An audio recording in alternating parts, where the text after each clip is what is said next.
Good day, everyone. So today we are learning a new topic, which is about the principles of transformations. In this particular topic, our learning target is exploring translations, reflections, rotations, and dilations. Okay, so we need to learn what is the meaning of transformations. In geometry, a transformation changes the position, size, or orientation of a shape or even objects in real life. It is essential in geometry, in computer graphics, and design. And in transformations, there are four main types, which are the translation, reflection, rotation, and dilation. So in translation, the definition of that is it is a moving a shape without changing its size or orientation. So basically, it's just moving from this place to another place. Every point moves the same distance in the same direction.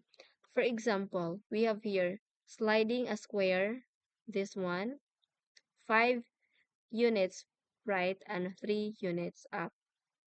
So this is the example of translation. It's just a movement from one place to another place with the same direction.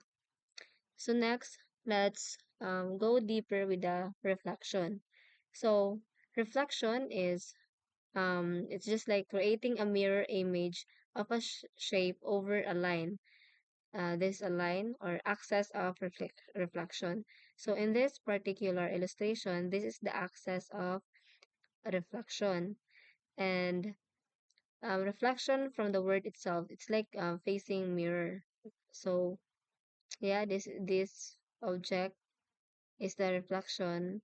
I mean, like this is a reflection of this. The reflected shape is congruent to the original since it is just a reflection. For example, a reflect reflecting a triangle over the y-axis. Okay. So now rotation. Rotation is a turning a shape around a fixed point. So basically it's just rotating or rotation in the center in its center defined by angle and direction. It's either counterclockwise or clockwise.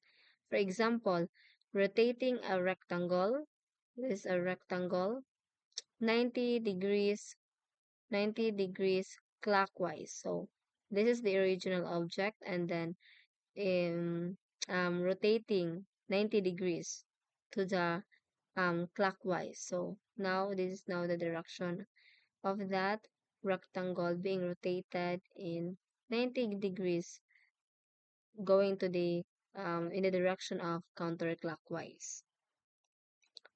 Next is dilation. It is enlarging or reducing a shape using a scale factor. So dilation is like enlarging or reducing a shape. So it states here that scale factor of greater than 1 is the enlargement, but a scale factor that is less than 1 is the reduction. For example, in the enlargement, dilating a circle from the radius of 3 units going to the 6 units. Since it is greater than 1, then the dilation is getting larger. So it is enlargement. So thank you so much. I hope you understand that basic transformation that I've discussed.